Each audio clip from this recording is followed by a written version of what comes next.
acknowledge all the efforts of empowering activities what Empowerment Talks is doing. Some pictures of our regular member. And the last three important episodes, you can see the influencing the millennium way, innovation by observation. And yesterday we had a great session. The guest speaker joining from Greece, Paulina Papaloka, and she spoke about how to build a powerful personal brand and become an influencer in your niche. That was a great topic. And ladies and gentlemen, today's host, yes, none other than Faisal Ibrahim, the co-founder of Empowerment Talks. And as you all know, he is a passionate speaker, entrepreneur, and he runs his own consultancy company. He creates, he helps in creating the different companies for other people. You can reach him in case you have any certain any issues about the creation of your own company, your business, through WhatsApp, through his company name is Afari Corporate Services, and I would like to hand over this platform to now Faisal Ibrahim, and he will take over the journey for sessions with introducing the today's speaker, Shubha Vilas. Over to you, Faisal Ibrahim. Thank you so much, Kunan sir. Excellent presentation. Very well touched all the areas of Empowerment Talk. Friends, it is 109th episode of Empowerment Talk. Excellent journey, right? Every single day coming in front of you, delivering a powerful message. That's what we did consistently. That's why we got a huge community around today. And every single day we are getting success stories. Other than the Empowerment Talk, we started several things, something like 5 a.m. club every single morning. We get out around 100 and 150 people who speaks English and around 90, 100 people who speaks Arabic as well. 250 plus people every single morning come together for a morning rituals. Isn't it amazing? That's what we did these years. Thank you so much for everyone for joining today and empowering each other to go to the next level. Friends, it's my great honor to invite you all to this conversation. This conversation is always inspires. We brought the speakers from all around the world to inspire you. Today, we got Shubha Vilas. He is an author. He is also a TEDx speaker, very, very profound speaker. He's a lifestyle coach. He came to our 5am club. We usually admit people first when they speak in a empowerment talk, then we'll take them to 5am club. But Shubha, when I heard about Shubha, I thought like, no, this guy got a real good stuff because he already did 400 plus talks. 500,000 people already attended his sessions. Now that is amazing, right? I mean, touching humans' life, inspiring them, uplifting them, moving them. That's what he was consistently doing for these many years. And he also visiting faculty in many places, like all the top, most of the top business institution is India. And IIMs and IITs is all over. So, ladies and gentlemen, it's my great honor and absolute pleasure to invite Shubha Vilas to take over these sessions. And the topic is magic of friendship, because many people don't have a clarity on the friendship. But today, hopefully, this will give you a lot of access to you to enter to the real friendship of the world. Over to you, sir.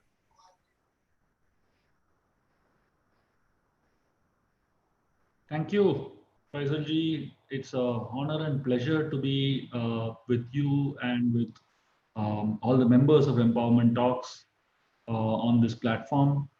I'm sure many of the people that are there on this session have already heard me a few days back on the meditation session that we did in the morning. And for those of whom I'm connecting with for the first time, hopefully this will be a good experience. So today I'm going to be speaking on this topic, the magic of friendships. So I recently wrote a book on the same topic, which is a very, very important and a very crucial topic for all of us to know in our lives. I always say that success in all walks of life depends on your success in relationships. If you are successful in your relationships, then you also will be successful in other aspects of life, especially in business, especially on the health front. So many aspects of life depends on the way we handle relationships. Many years back, I read a book, and the name of this book was The Dash of Life. And I was very intrigued when I heard the name, the dash of what does it mean.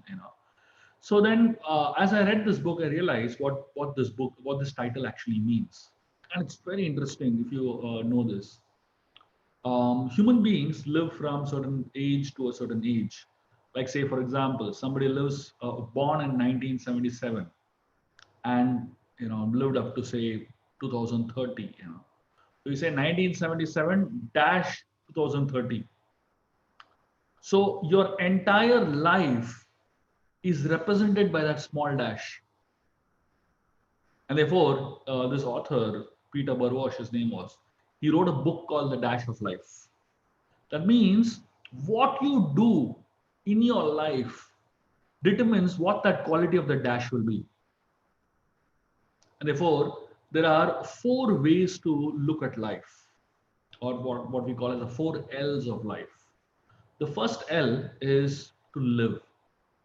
Everyone wants to live. No one wants to die. I mean, the whole coronavirus thing, and why is everyone sitting at home? Because everyone wants to live. As simple as that. So people want to live, but it's not just enough to live. While living, you also have to learn, which is you need to upgrade yourself. The very fact that empowerment talks is happening every single day for so many days is is that it's not just enough to live. You need to upgrade yourself also, and that's what the second L of life is. And it's not enough to live and learn, but you need the third L, which is love. It means you need someone to love you, and you need to love someone. That is the third aspect of life. And the fourth is fourth L stands for leave a legacy. Much after we are gone, how do we want the world to remember us? Do we want the world to celebrate that this guy died? Very good. Or do we want the world to just forget our existence at all? Or do we want the world to remember us for a long time to come? That determines what the dash, that is actually determined by the quality of the dash of our life. And therefore, relationships are one of the most powerful ways in which you can leave a legacy forever. And one of the most prominent of relationships is friendship. So while I'm going to be specifically talking about friendship this time, but whatever I speak is applicable to any relationship of life. And you'll find if you just apply these principles that I'm going to share with y'all, it works for all relationships. Relationships are like a bird. If you squeeze it too much, it dies. If you set it free, it flies. But if you give it enough love and affection, it stays. So a lot of people, they don't know what is too much and what is too less. And therefore, if you don't know what that balance is, you tend to lose relationships.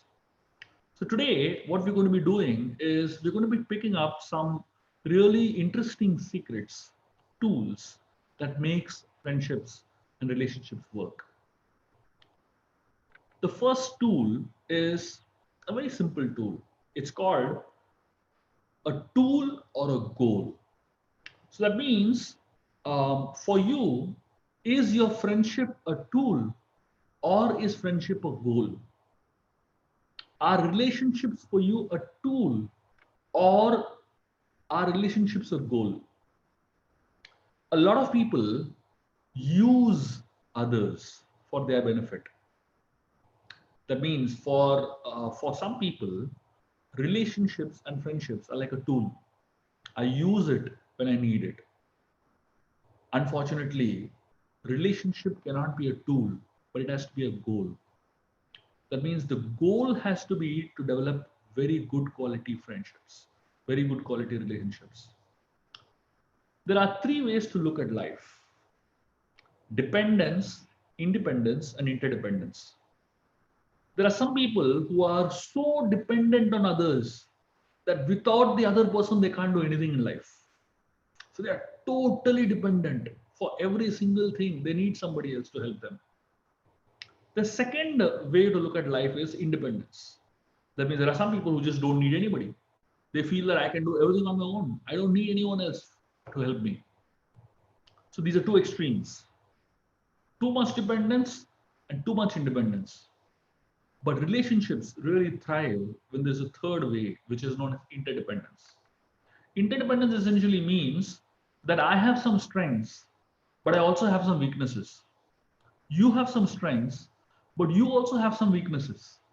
And the connection between the two really makes relationships work. And therefore, I help you and you help me. Where you're strong, I seek help. And where I'm strong, you seek help. And that's what is known as interdependence. So when we understand that each one of us have unique strengths and weaknesses, we can actually assist each other in doing something wonderful together. A lot of times, relationships just don't grow because people don't follow rules to make relationships grow. So I'm going to be speaking to you about 4 very important rules to make any relationship grow. And if you just follow these 4 things, whether it is in your friendships or whether it is in your corporate life, you will find life and you will find the relationships enhancing rapidly. And when I tell you these 4, you will find them to be very simple and very common, almost like common sense. And that's why I always say common sense is not so common. Nowadays, we have to give seminar on what is common, what is supposed to be common sense in the past. So I'm going to share with you all 4 rules of how to make relationships work. These are known as the 4 A's of friendship. The first A is known as acceptance. The Mahabharata talks about a very interesting concept known as the Vidura Niti. And in Vidura Niti, there's an analogy that is given. So this verse says, friends should be like honeybees. If you've seen a honeybee goes and sits on a flower and sucks a little nectar from one flower. And then it goes to another flower, sucks a little more nectar from the second flower, goes to the third flower, takes a little nectar from the third flower. And you will never find a honeybee sitting on one flower and taking so much nectar from the flower that the flower dies. The honeybee never does that. The honeybee is sensitive to the flower because the honeybee knows that I need the nectar from the flower, but the flower needs its life. The honeybee knows that if I need something from my friend, I need to be sensitive to the needs, interests, and concerns of my friend also. A lot of leaders today, they suck so much from their followers, from their employees, that practically that guy is dying. But the leader just doesn't care because his work is done. Today, people follow what is known as a use and throw culture. I use something, and once it's done, I throw it and get something else. So initially, what was known as consumerism. Consumerism is when you buy products, use it, and throw it, and buy something else. That's what is consumerism. So consumerism encourages use and throw. But when you shift that from products to people, consumerism is known as hedonism. Consumerism means that you consume things and then keep buying new stuff. But hedonism means you do the same thing with relationships. I accept one relationship. It doesn't work for me, throw it, get a new relationship. Doesn't work for me, throw it, get a new relationship. There was a French actress. This lady married 7 times. And the interesting thing is, she married the same person 3 times. The first, third, and 7th husband, same person. So much confusion, and that's what hedonism does. So acceptance essentially means that the first A is known as acceptance. Acceptance means I learn to accept people as they are rather than expecting them to become as I am. So acceptance actually is very important for relationships to thrive. Expectations strangle relationships, and acceptance empowers relationships. So the first A for making relationships work is known as acceptance. The second A is known as appreciation. So appreciation is should be done publicly, and criticism should be done privately. But unfortunately, we do the opposite. We criticize publicly and appreciate, if at all, privately. Appreciation is like a magic carpet to enhance relationships. I always tell people one word of appreciation is more powerful than 1,000 words of feedback.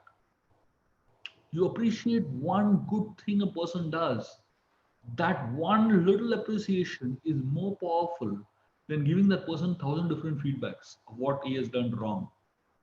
Unfortunately, appreciation is not easy because for being able to appreciate someone, you need to really meditate on the qualities of that person.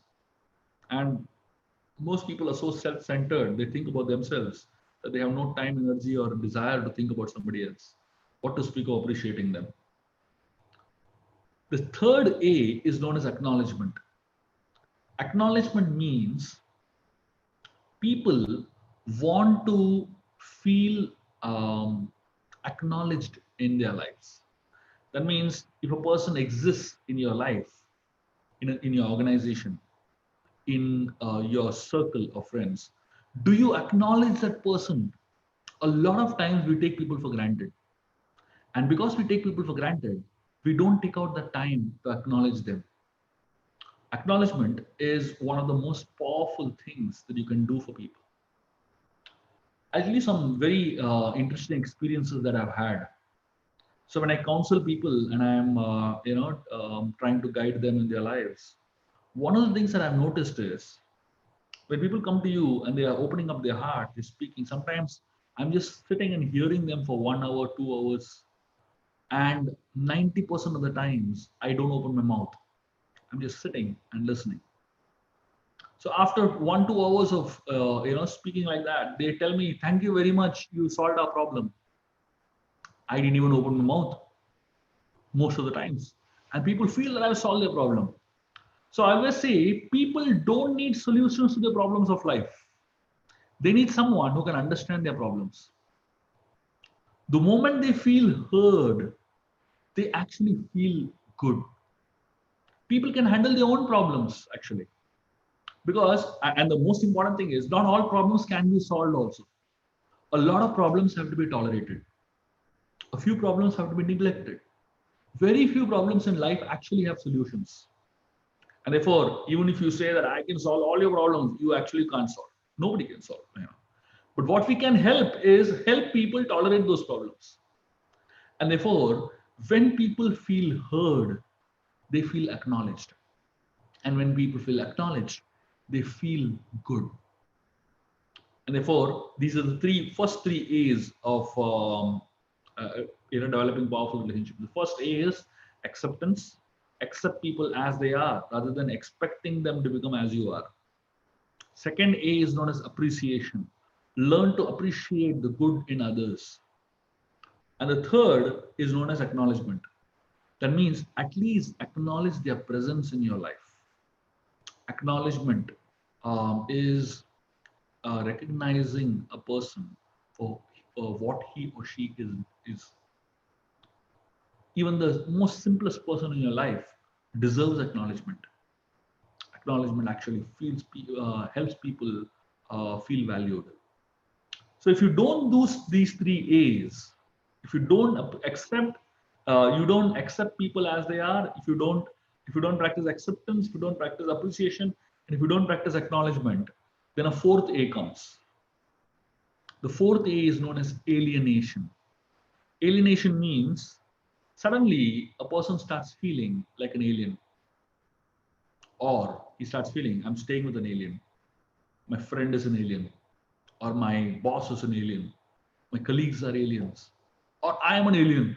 Because I come from a different world, I speak a different language, I don't connect, I don't understand what the other person is trying to say, they don't understand what I'm trying to say. So they don't feel they belong to that place, to that organization, to that friend, to that group of friends. They just feel that they don't belong. Why they feel they don't belong? They feel alienated. They don't feel they belong there because they have not felt enough accepted, enough appreciated, and enough acknowledged. And that's what the four A's of powerful relationships are. Listening is one of the most powerful tools to develop relationships. If you just spend some time listening to what the other person is trying to say rather than speaking, the deepest need of a human heart is a need to be understood. This is the deepest need of a human heart. And the need to be understood is most powerful when they actually feel understood, most powerfully when the other person just listens to them. Unfortunately, we are so excited and enthusiastic about speaking that we don't really value listening. Just to give you some practical relevance, when we are taught communication skills in schools and colleges, what are we taught? We're taught reading skills, we're taught speaking skills, we're taught writing skills. Are we ever taught listening skills? The most important thing in communication is listening, but we never get formal training for listening. It's assumed that we are good at listening, But the reality is, uh, every human being needs to be listened to and needs to feel that somebody is listening to me. That's right. They really feel inspired. As I said, um, we have a deep-seated addiction to conclude before listening. We conclude. So all of us almost always feel we are either a Superman or Superwoman. Before somebody tells a problem, I have a solution. Just like there was one guy who went to a hotel and he went and asked one of the employees in the hotel. He said, "Do you have any solution for hiccups?" And this man, he bent down. He said, "Yes," and he picked up a mob and he hit this guy on his face. And this guy said, "Why did you hit me?" He said, "See, your hiccup is gone." This man said, "I never had hiccup. My wife who's sitting in the car outside has a hiccup." Now this guy, before understanding the problem, only he gave a solution. A lot of us are like this. We don't want to spend time listening, but we immediately want to give solutions. And the reason we don't want to listen is because somewhere we feel talent is enough. Um, Let me explain this with a very interesting thought. So whenever I am invited to speak at some of these premier institutes across the world, and especially when I give my lectures in the Indian Institute of Management, uh, I begin with this statement. And this statement really pulls the rug off a lot of people's legs. I say, talent is one of the most useless things you can have in life. I repeat it again. I say, talent is one of the most useless things you can have in life. Because talent can solve a lot of problems in life. It can help you open many doors to success. But actually, the reality is talent never opens the final door to success. Because the final door to success is not opened by talent, but it is opened by good attitude. A lot of highly talented people are also some of the most loneliest people in the world. I know so many highly talented people just cannot connect with anybody else. Talent has helped them solve all their problems of life. But there are some problems that talent cannot solve. When you come across problems that talent cannot solve, that's when you start struggling because you don't have the right attitude to deal with certain issues that talent cannot help you solve. Especially when it comes to relationships, there are so many issues, there are so many things in relationships that a highly talented person cannot process. Like, for example, I often give this example of this very very talented couple that came to me for a conflict resolution. They were like intensely having a fight. Just to give you a background, the husband is IIT IIM. I mean, if you understand what an IIT IIM is in India, they're almost like gods, literally. And the wife is a pass out from ISB Hyderabad. She's one of the very premier institutes in India. And both of them came to me and they're saying, you just cannot get along with each other. I asked them, what happened? The wife tells me, for my husband, everything is an Excel sheet. I can't handle this. So I asked her, what do you mean by everything in Excel sheet? And she gives me an example. She says, whatever I do for him, he writes it down in an Excel sheet and he puts a tick. And he exactly does same thing back for me and he puts a tick. So if I smile at his mother, he puts a tick. And then he'll smile at my mother and put a tick. If I get him a gift, he'll put a tick. And then he'll get me a gift and he'll put a tick. So she's saying, I just cannot live with this person. It's just, everything is so mechanical. So more than talent, what is important is having good attitude in life. Unfortunately, there are some things that are not contagious. Talent is not contagious. If you sit next to a person who is highly talented, you think you'll become more talented suddenly? If you sit with a person who is very experienced, do you think you'll become experienced suddenly? If you sit with a person who has a great willingness to practice, do you think you will be able to be so inspired to? No. But attitude is highly contagious. You sit with someone who has a bad attitude, immediately you'll pick it up. In fact, bad attitude is more contagious than good attitude. One time there was a football tournament going on, and there were thousands of people sitting in the stadium, and 4 people started vomiting, and then they actually declared, they made an announcement, saying that nobody should eat in the canteen. There is food poisoning. And then immediately, as soon as the announcement was made, 20 people started vomiting. And then they found out those 4 original people didn't eat in the canteen at all. But somehow it plays on the psychology. Attitude actually is quite a mindset. So there are a lot of people who have bad attitudes, who carry bad attitudes in life. Like, for example, the inability to admit wrong is a very bad attitude. The failing to forgive is a bad attitude. Petty jealousy, the desire to hog all the credit, selfishness, these are all bad attitudes. And the more you spend time with people who have these bad attitudes, the more it comes into you. It rubs off on you. And the more you spend time with people who have good attitudes in life, the more that rubs on you.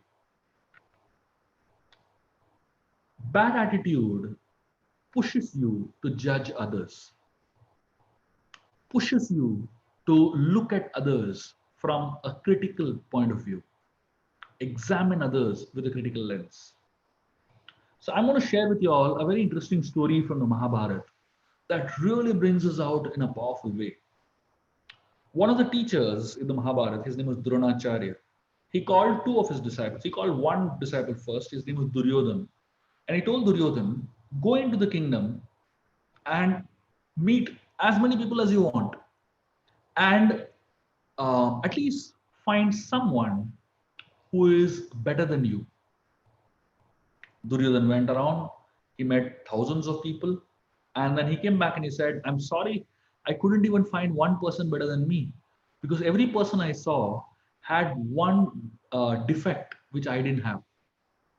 So Duryodhana managed to, speak to hundreds of people, and in everyone he found one flaw. And then Dronacharya called his second disciple, Yudhishthir, and he told him, go into the kingdom and at least find one person who is worse than you. It's the exact opposite question. Yudhishthir went around the kingdom and he met thousands of people, and he came back and he said, I'm sorry, I couldn't even find one person worse than me, because every person I saw had one good quality which I didn't have. And Dronacharya was amazed.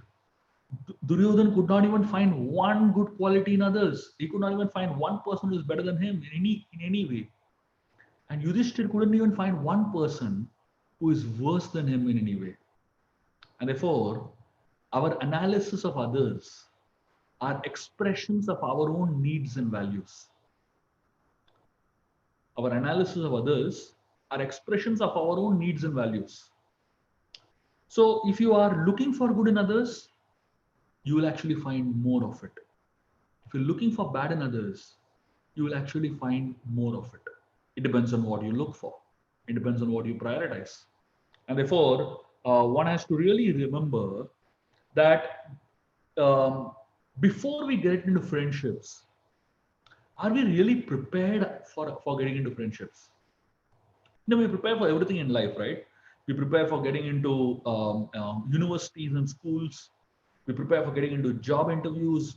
We prepare for so many competitive exams in life. We prepare for everything in life. But do we ever prepare to get into a friendship?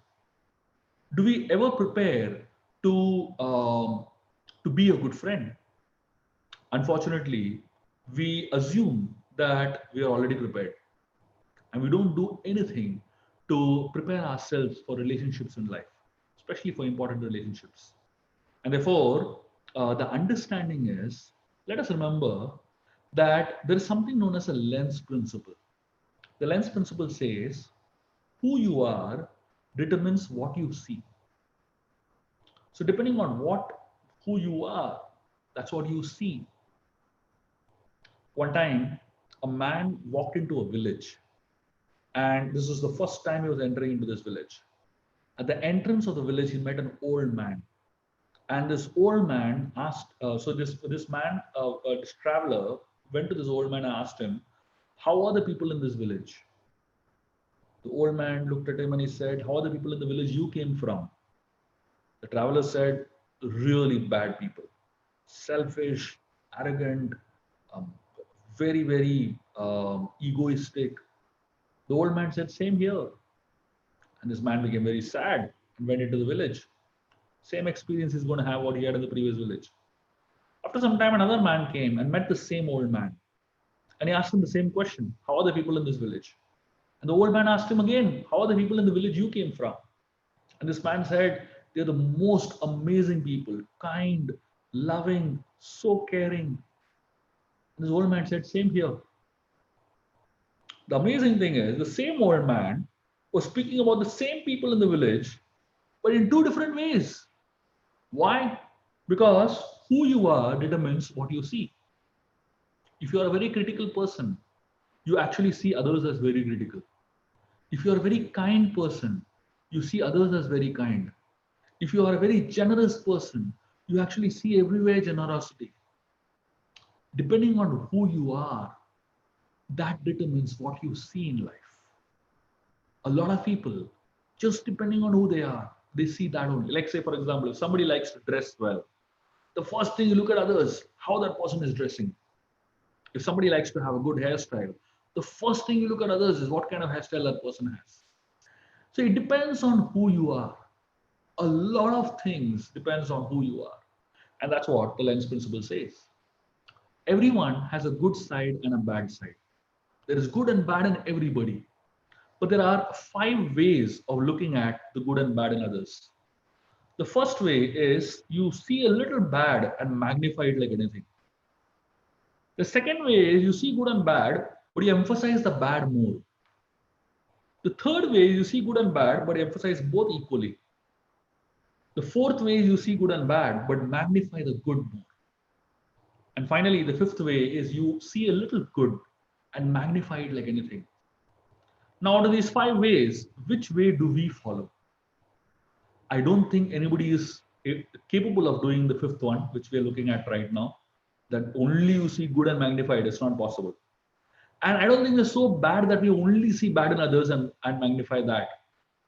We are somewhere in the second, third, and fourth category. So right now we may be in the second category. That means we see good and bad, but emphasize the bad more. But we should slowly turn towards third and fourth category. That means either emphasize good and both the bad equally, or if possible, emphasize the good more than the bad.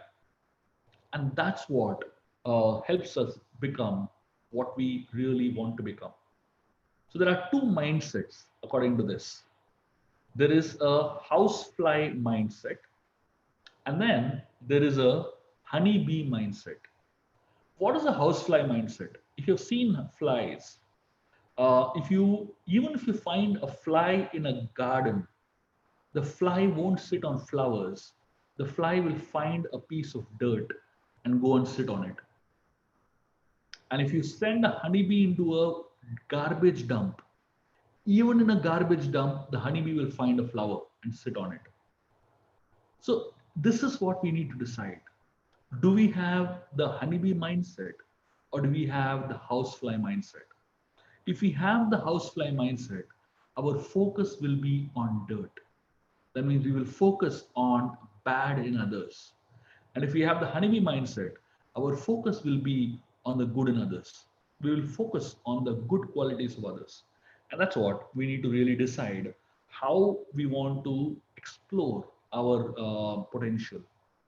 And therefore, for human beings to really develop their relationships well, we have to ask ourselves a very simple question.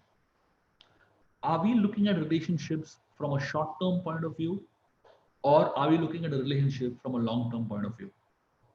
And I'm sure you heard of the story of the hen or the duck that laid the golden egg. There was a farmer that had a duck that laid a golden egg every day. But the problem was this duck would eat a lot. The farmer loved the golden eggs, but he hated the fact that the duck ate so much. So the farmer decided that I'm going to cut the front part of the duck because it eats so much, but I'm going to keep the back part of the duck because it's giving me golden eggs every day. And he cut the duck into two, and naturally he lost the golden eggs also. So for a lot of people, the focus is on the golden egg. Every relationship, there is a golden egg. In every relationship, in every friendship, there is some benefit, but there is also some loss. A lot of people focus on the benefit, but they cannot handle the loss, and their focus is so short term. Unfortunately, relationships developed when you invest over a long period of time, and don't expect short term results. Therefore, in Sanskrit, there are two words, Shreyas and Prayas. Prayas means short term goals or short term results, and, and Shreyas means long term goals or long term results. In relationships, one has to focus on long term results and not be captivated by short term results. And the more we are focused on long term results, the better relationships get. Um, Relationships, as I said, they are not something that should be taken lightly, especially important relationships like friendships. These relationships are life sustaining and they are so important for one's overall development. Um, I know so many people, just because they've had the wrong type of friends, they just get so carried away in the wrong direction. And I know so many people, just because they had the right kind of friends, they shape into totally amazing personalities. The kind of people we associate with, determines us. Jim Rohn says that a human being is an average of five people you associate with the most. You decide who those five people are, and then you are the average of those five. Thank you very much. I'll stop here. If there's any questions or comments, I'll be happy to share.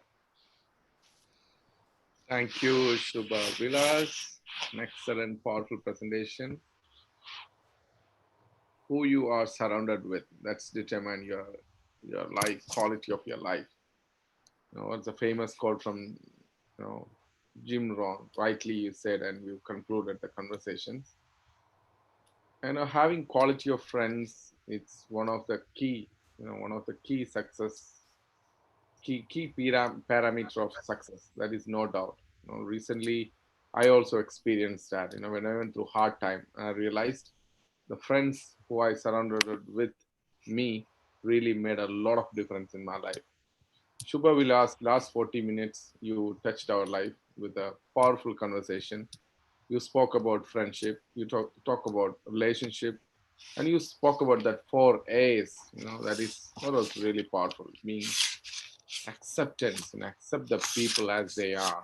That was really, really powerful. We always look for something new from the people, and if you don't get from that, and we'll just, reject them after, like you said, you know, use and throw kind of a stuff. Appreciation, which we forget several times, we focus on the negative part and we miss to real deep appreciation from the heart, and move the people from honest and authentic appreciation. And it reminded me a lot of things which I really need to appreciate all the people who supported our journey, empowerment talk. I really bow my head and I give a lot of gratitude to each and everyone who supported us this journey. 100 plus days of conversations. Now, I consider you're all my good friends and best friends. Personally, I would not reach out to you and say thank you, but let me tell you, I have a lot of gratitude to many people in this room which supported our journey every single day. Acknowledgement, like there and several times in life we miss this because so-called rat race we are in. Deep appreciation and acknowledgement will make a huge difference in our life. That's the success of our 5am club, our empowerment talk. That's what we did consistently. I think I really acknowledge the people around our 5am club and as well as empowerment talk. Thank you, Shubha, Vilas, and I really appreciate your conversation you started. Hopefully, it will help us to retain our strong friendship. It will help us to stay stronger in our life as well, because the situation we are all going through, taking us, one of the challenging time in the whole history. Friends, it's an opportunity for you to ask questions to Shubha Vilas. He is someone who speak from heart. He speak from deep knowledge he acquired from his long, long career. From the ancient sciences, ancient mythologies, the great conversations, and having a powerful conversation about relationship and friendship. It makes you more powerful. But one question I have, I have a couple of questions I've prepared to ask you, because when I read about your journey in, authoring a couple of books and going all around management institution and speaking about relationship, about performance, about storytelling and all stuff, now reminded me, when people go through life, they come across good friends and bad friends. It's very hard to choose good friend and bad friends. Sometimes friends make fun of us and we carry this story forever, and I still they are friends. End of the day, we cannot really avoid them forever. So considering, some friends will uplift you, at the same time there are friends who put you down, pull you down. So how do we deal with those friends? Or do we, like, definitely who you are, five average of five people you surrounded with, makes you, powerful human being you are, At the same time, there are a few friends we put you down, but still they are friends. How do we deal with that friends? We cannot advise them, we cannot change them, we cannot transform them. At the same time, they are friends just because of maybe their childhood friend. They are just friends they acquired from the long career and business or employment. You cannot avoid them. You have to face them every single day. So how do we deal with them? So in this book on Magic of Friendships, the first chapter itself, I talk about levels of friendship. So in Sanskrit, there are different words that actually describe the depth of friendships. So the first level is known as bandhu. The word bandhu means associates. So a lot of people, actually 90% of our friends fall in this category of bandhus. Your classmate is not your friend, he is your associate. Your colleague in the office is not your friend, he is your associate. Your neighbor is not your friend, he is your associate. So a lot of people, we put them under the bracket of friendship, but actually they are not exactly friends. They fall in this category known as bandhu. We need a lot of bandhus. We need thousands of them because they are actually a primary networking unit. They help you connect with so many people, basically. So but the fact is, remember, bandhus are not necessarily your close friends, basically. So our expectations from bandhus is very minimal. Level 2 is known as sakhas. Sakhas, the word sakha means friend. So here, so in bandhu, the relationship is not a heartfelt relationship. So in at the level of sakha, a little bit of your heart gets involved because these are people you spend time with, you cultivate a connect with based on time. So now sakhas are a little closer than bandhus, but they're not the closest. You'll find a lot of sakhas coming into your life also, who want to spend time with you, who want to connect with you, who want to have fun with you. You know? And the third level is known as priya sakhas. Priya sakhas are known as best friends. So these are much deeper than sakhas and much deeper than bandhus. Priya sakhas are those that will help you grow. Priya sakhas are those who are concerned about you, who will do anything for you, who will stand by you. And Priya sakhas get the best out of you. Priya sakhas are known as best friends, basically. You won't have too many Priya sakhas, maybe two or three at max, you know. And these are people that you really connect heart to heart with. And the most powerful thing in Priya sakhas is like-mindedness. You really connect with them on a lot of levels. And the topmost, the fourth level, which is known as the highest level of friendship, is known as suhrit. Suhrit means a well-wishing friend. Suhrit are very rare. They're almost like mentors. They're almost like people who can pull you up to another level. Suhrit, uh, Suhrit usually is a person you remember when you are in the greatest need, when you just desperately need some help. This is the person you remember the most. So usually, you know, between Suhrit and Priya Sakhas, it falls. They are very rare. Not everybody is fortunate enough to have a Suhrit in life. If you do have a Suhrit in life, you are most fortunate, you know.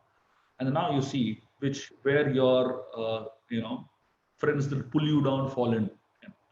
You will find that they are either of the bandhu or the sakha category. You know, they don't go beyond that. And then you naturally realize that heart-to-heart relationships cannot be categorized, cannot be had with bandhus and sakhas. The heart-to-heart relationships is between priya sakhas and sadhats, basically. That was a great answer. Thank you so much. Um, yeah, definitely. We just need to consider that as well. But my second question is about who you are, what you see. Sometimes we are just get blind. It is not intentionally. Maybe with our relationship. Even though we know we need to have a proper relationship with our parents, sometimes our kids, sometimes our wife, sometimes our friends. At the same time, we just lose our visibility. They were in front of us, they lose the visibility. This is common man problem. Like definitely extraordinary people like you're always aware about, like there are, especially when I started attending the empowerment talk and listening to these people, my awareness also improving every single day. My conversation is improving, listening power is improving, and having asking powerful question also is improving definitely. But sometimes we miss this boat, so-called awareness. So what do you help, what do you tell us, like what do you advise us to practice every single day to improve our awareness, to see what you really want to see in your life? Do you have any recommendation and practices? So a couple of years back, I wrote this book called Open-Eyed Meditations. So the title of this book zapped a lot of people, because most people feel meditation means you have to close your eyes and do it. So when I wrote this book called Open Eye Meditation, the first question that people always had was, what does this book really mean? And what does the title mean? I told them about a word in Sanskrit based on which I have named this book. This word is called Shastra Chakshu. Chakshu means eyes. And Shastra Chakshu means um, seeing through the eyes of wisdom. So when you look at the world around you, um, there are two ways to look at the world. One way to look at the world is a very naive and a very superficial way of looking at it. The second is a more deeper and wise way of looking at it. Everything that happens to you in your life can either teach you or you they can be incidents that you pass by, basically. So unfortunately, what happens is when something happens to us, we don't learn from it because we don't spend time contemplating on it and observing it. We just let it pass. But wise people who are aware, as you say, are those that use every opportunity to learn, every opportunity to contemplate, every opportunity to think, you know. And the more you do it, the better you get at it.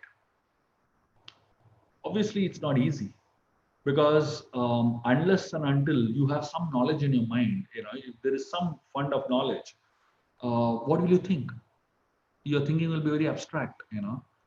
Um, so first, you need to spend time cultivating knowledge, developing knowledge, and then based on that knowledge, you cultivate observation, and then that observation helps you realize that knowledge. So there is something known as knowledge, and there is something known as wisdom.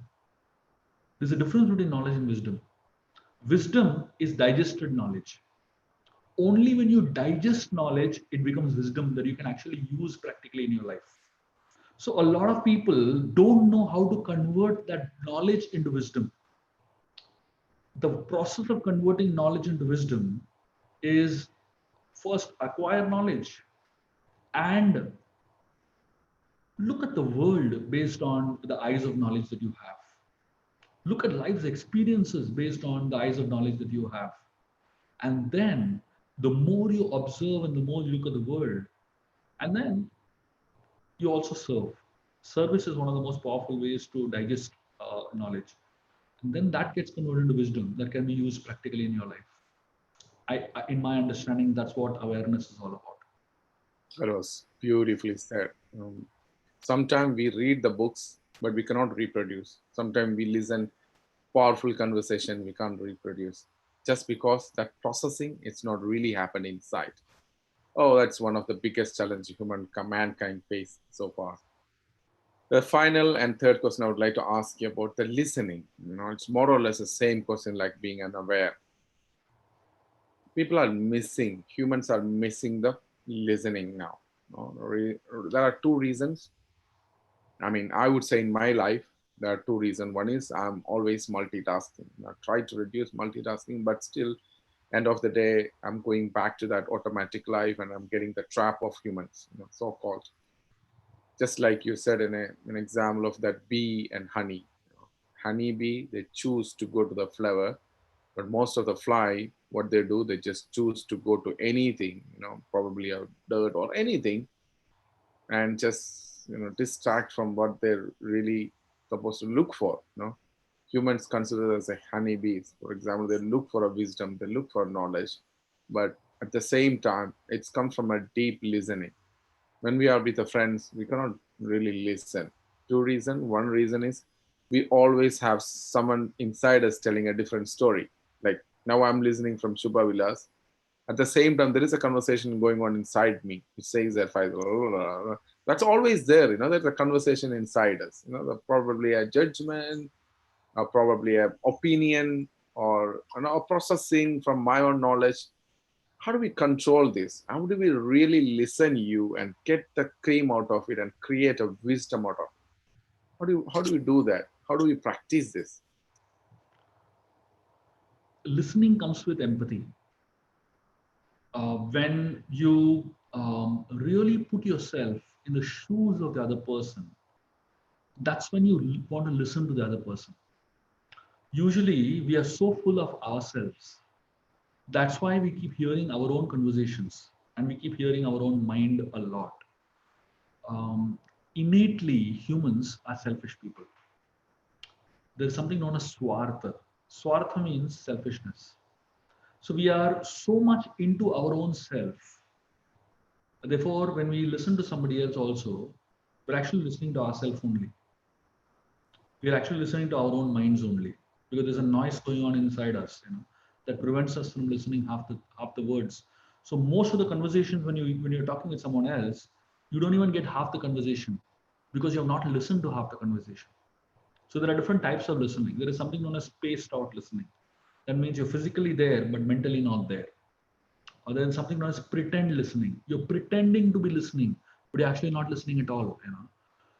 Then there is something known as um, selective listening. That means you only listen to those words that are important to you. Then there is something known as self-centered listening. Do you listen only when you're going to be benefited? But the most important type of listening known as empathic listening.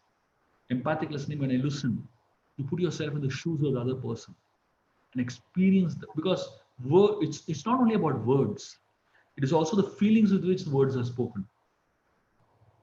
Empathy means you put yourself in the shoes of the other person, and that's when you can actually listen to what the other person is trying to say. Sometimes a person speaks without opening the mouth at all, and if you have empathy, you can actually listen to their conversation. Just by looking at a person, you intuitively understand that person is going through pain.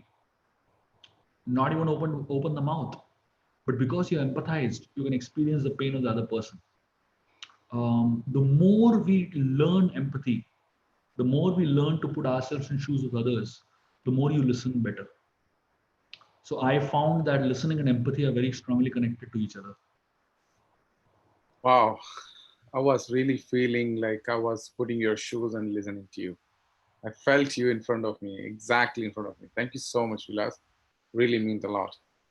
Friends, it's an opportunity for you to ask a question. We've got another 5 more minutes to conclude these conversations. And before concluding the conversation, I would like to remind you, we've got two powerful, very powerful clubs we run every single morning. One is called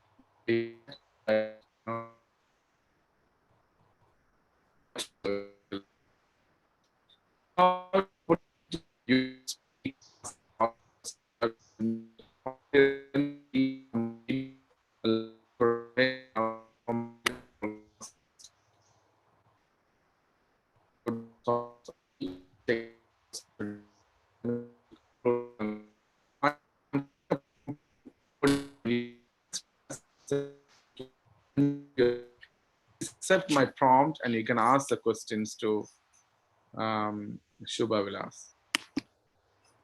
All right. I think Pandya, you are not accepting my prompt. Maybe you by mistake you accepted. Okay. Anyway, let me unmute Somasar. Somasar, go ahead, please. Yes, yes, sir. And this is Soma Sajeevan. Very, very happy to have connected, and it was awesome to see the 5 a.m. club talk. And here also, you have been able to connect so very well. One question is, aren't we becoming artificial whenever we relate with people, and when we go to these processes 1, 2, 3, 4, we pause around and we started filtering, and that is one of the questions like that. Have you gone through the Dale Carnegie's leadership workshop when you talk about on the relationship? That is one of things like that. I find it very, very interesting to know about the bad, that 5 sets of that good, bad, and there is a very good analogy, and also about the Sanskrit from friends to level of suhurt. And it is a very good, well articulated storytelling, and your pictures and the slides are so wonderful. So thank you very much, sir. Thank you, sir, for sharing all this. Um, so yes, human beings are living artificial lives, but at the same time, when we use tools to understand about life, those tools are not artificial. Those tools actually help us uh, come out of the artificial mindsets that we have. So apparently, it may seem to be artificial that we're having, three, four steps or three steps or things like that. But these steps are more for helping us learn systematically. Okay. But we don't get stuck with the steps. We go beyond the steps in understanding how to apply it. We go. The steps are just ways in which we can remember things faster. But if you get stuck with the step itself, then that's the loss. That's unfortunately not the best situation. As far as Dale Carnegie, leadership courses, I haven't ever done any of those leadership courses. I read Dale Carnegie, one of his books, like about maybe 10, 12 years before. But beyond that, I have not done anything in that direction, basically. Thank you very much. Thank you. Thank you. Thank So you. what you are saying is the steps you have to internalize it, make it as natural as possible, and going forward, I think it will become your natural path. Yeah. So whenever anything is broken down into steps, it becomes easier to digest. I remember my grandmother when she used to feed me when I was a small child. There's a big plate of rice. A child gets confused. It's too much data. So that my grandmother used to make it into small balls, 10, 12 balls, and she would count. And for me, it was easy to process because it is small, small balls. And that's exactly what we are doing. We say 10 steps, 5 steps, 4 steps. We're just trying to make it into small balls that you can easily digest. And then when children are told stories, they open their mouth, and then you can put food. So that's what I do. Thank you. All right. That other question I would like to ask you, when I read your biography, I understood that you were a monk for 11 years and you came back and you started touching people's life. What made you to do that? Coming back from, monk life and going to the community and creating a legacy, creating conversation like having a best friend or whatever, whatever you created, it's magical. What made you to come back and you started doing these conversations? And can you a little bit elaborate about the story of being a monk? It's simple. Basically, what I felt was the wisdom that I had gained while staying in the temple and staying in the monastery. I felt I wanted to share it with the world. And I felt that that wisdom, if it is inaccessible, it doesn't make sense. And my whole effort in trying to write books or do talks like this in different parts of the world is simply to make that wisdom, which is so powerfully there in India, accessible to the world in a way that is palatable, in a way that is easy to digest, in a way that is inspiring, and in a way that is relevant. That's so beautiful. I have one more person raising hand for questions. Let me take that question. Is that okay for you? One more question? Yeah. Okay. All right. Thank you, Vifak, joining all the way from Abu Dhabi. She's our regular 5M member and also part of our so-called powerful mastermind. Vifak, can you please unmute yourself? And if you can, come on video and ask the powerful question. Over to you, Vifak. Thank you very much, Faisal. Thank you, Mr. Vilas, for the deep conversation and the deep presentation that you offered for us today. Now, I have a question regarding multiple marriages. Some people, I know very few people in my life that I faced during, different times, that they experienced having multiplicity in marriages. And I mean by that they get divorced, then they get remarried, get divorced, and then they get remarried. And to some extent, when it is like more than 2 marriages, up to 3 or 4 maximum, I find it really healthy because some people in the relationship, they mature differently. Like they don't have the same reason that is going to keep them in a relationship for a long time or for long term. And to acknowledge that this is not the person for me at this level and to change that person, because of maturity, because of awareness, because of, different reasons. I find it healthy rather than it is going to be taken against them. So, what are your thoughts regarding this? Yeah, Thank I mean, what you're saying is perfectly right. I have absolutely, no problem with that. And I mean, if that works for them, it's really good. But just that, those decisions are not to be taken impulsively. A lot of people, when they take important decisions in life impulsively, they regret later. So, especially when it comes to relationships, I have been helping people and advising people across the world on this subject matter, and I've been writing books on it. And one of the things that I observed is a lot of impulsiveness in these decisions.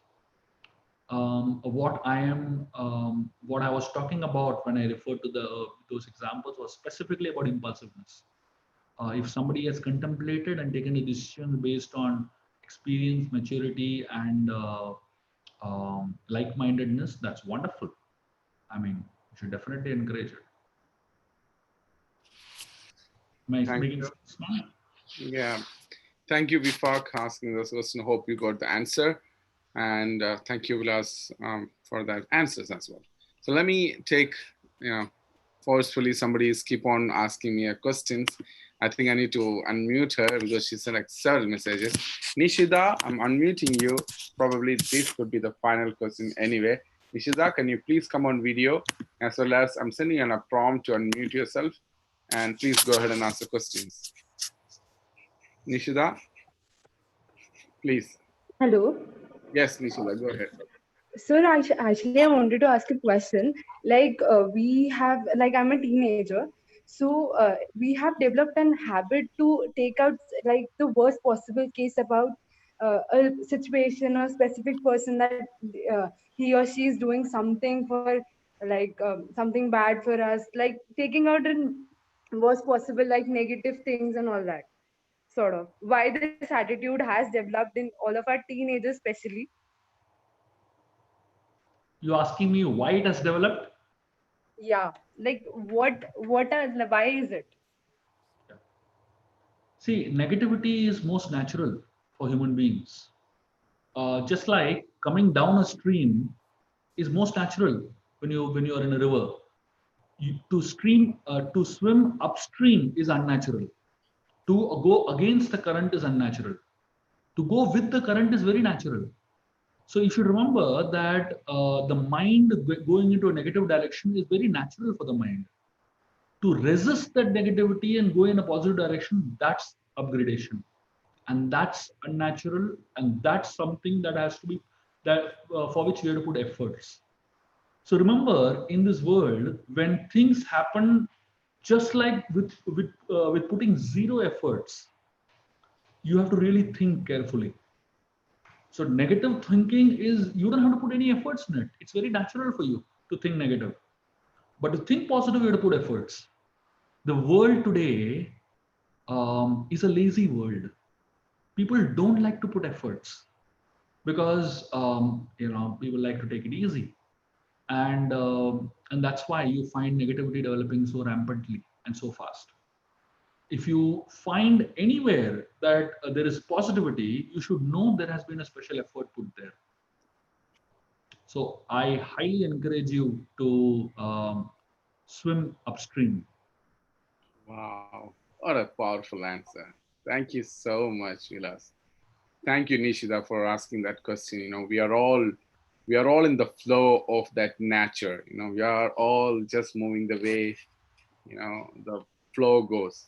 But only few people fly against the wind, just like upstream against the flow. Someone like Shubha Vilas, every single day coming with the integrity and delivering people performance. Nishida, choice is yours. We all have a choice every single morning. Just being in that flow, enjoy the negativity, and being in the trap of, and then the negatives you read in the morning newspaper. But creating something really legendary need an effort every single morning, every single day, every single moment. That's what legends are created. So let's all work together. That's what we do every single morning, 5 o'clock, 5 a.m. club, powerful 5 a.m. club. Nishita, I would like to invite you to be part of our 5 a.m. club. All we do, 1 hour of creating excellent and high performance human beings in life and business and career, whatever you name it. It's an opportunity for you to be part of our elite performing team. Thank you, friends. It's end of the show. It's a great honor, an absolute pleasure to hear from Shubha Vilas, keynote speaker, TEDx speaker. He went all around the world and delivered an excellent speeches, 4,000 plus speeches and 100,000 plus people he touched during his career. It's a great honor. Thank you, Vilas, for joining us. Now, friends, now let's move to a conversation where, Anita Isaac, she's one of our key person joining from Dubai. She's an HR professional. She's a part of our 5 a.m. club. She never, ever miss our 5 a.m. club. One of the key performer. You want to swim against the wind, against the flow, move against the wind, tie up with this amazing human being going to join in a minute time. She's absolutely great human being. She's all over in the social media sometime, and she never miss 5 a.m. club. A creative and a late performer. Anida in the sack, over to you to do the word of thanks. All right, Anida, I'm trying to unmute you. I'm sending you a prompt. Over to you. Yeah, please go ahead. Thank you so much, Faisal. Thanks for the wonderful introduction. Shubh Vilas, I have no words to say what an amazing, amazing session this was. I mean, I had the privilege of attending your session at the 5 a.m. club. As Faisal said, I'm a regular. I finished it 72 days there. So the Power Friday was excellent, but today was like the icing on the cake. And what a day to choose it, because we just celebrated Friendship Day recently. And when we heard your version of friendship, it just brought me back to my friendship day. We think like we have a lot of friends, especially with this online community these days. People say we have thousands of friends online, but on friendship day, who picked up the phone and called us? So that shows you. And when you're talking about, when you spoke about the Sanskrit way of friends for different this, so like we have a friend for reason, friend for season, and friend for lifetime. So I think it's very similar to what you said. Now, when it comes to summarizing your session, I think Faisal has done a great job already. So I wouldn't, take more time on that. But what resonated a lot for me was the lens principle, because that says a lot about us. How do we look at people? When we dig for dirt, that's what we'll find. And that's exactly what people do. People are online, people are looking at relationships, trying to find faults in people. But use and throw is not what we should. Life is too short. We should enrich and enhance our lives and enhance people. So thank you so much for bringing those thoughts across to us, because I think today we are so enriched. All the audience that are attending right now and people who will be watching it live on YouTube later, this was an absolutely beautiful session. And I think your slides were amazing. They were just so mesmerizing. I've taken a few screenshots because they were really out of the world. So thank you once more for attending. And I hope to see more of you, at least in 5 a.m. If you could spend the time, we would really appreciate it. And thank you to Faisal and Yash for this platform, because we get enriched every day. I mean, 109 days we have spent. What we have learned in this, I don't think I have learned in my MBA also. So thank you, Yash and Faisal, for this. Thank you for the wonderful audience who makes it possible. Every day they come, they log in, they encourage us. So we as volunteers love to come here and also participate. And thank you for everyone who is a part of this journey. Thank you, Faisal. Thank you, Anita Isaac. It was a great, great inspiring words from you, and a great encouraging support you always been given for creating content, creating wonderful videos, supporting our team all the time. Thank you so much, Anita. Thank you, Shubha Vilas. A final thank from me, and let me put a presentation now. Probably our champion Kunan Shaidi sir will be doing a presentation slide now to say a big, big thank you for joining all the way and enriching us, empowering us, and remembering us upstream every single moment. Upstream, go on. climb the mountain. That's what I say. Play a big game and climb the mountain. Thank you so much. Thank And you. It's been a pleasure and honor to be with all of y'all in both the sessions, and looking forward to connect with you all sometime in future. absolutely, please do come back. We'll be happy to to be with you, hear your wisdom. And we do the 5 a.m. club, that every single morning. We got an amazing souls. We cannot even miss every single day. Thank you, dears. And let us welcome for tomorrow's speaker. Let me put the slide there. Right. Kunan Chaidi sir, over to you to take out the sessions. And I would really want to thank you for Kunan Chaidi sir also for doing this all great things. Over to you, sir. Share a few words. Thank you, Faisal. And this is just a bouquet, digital bouquet for Mr. Shubha Vilas. Please accept our all gratitude for your presence, coming to our platform and sharing a wonderful insight, sir. The takeaway for me is that there are friends, there is a family, then the friends become a family. That's the wonderful way. If we have the empathy, if we have the unconditional approach of managing the human beings and touching the heart. So thank you so much, sir, for your wonderful insights.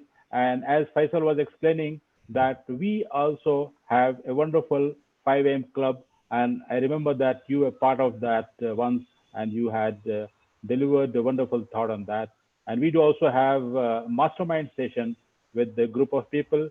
We collaborate with each other and try to become a different and better version of ourselves. Also, we do have a book read show where we read different types of books with the purpose of improving ourselves. And we do have a collaboration with Coach Samir GP. Again, the purpose is to empower ourselves and other. And another show, Get the Body You Deserve from Dr. Happiness. Again, the intention is to improve ourselves and empower ourselves. And this is the team, Mr. Vilas. I just wanted to show it to you. Tulika, Santosh, Bhavani, Anita, Jayashri, Yasel, Chandani, Harun, Rinara, Alexander, Kishore. So we all are working together under the leadership of Yash and Faisal to make a difference in the life of others. And for the audience, you can connect with us through WhatsApp.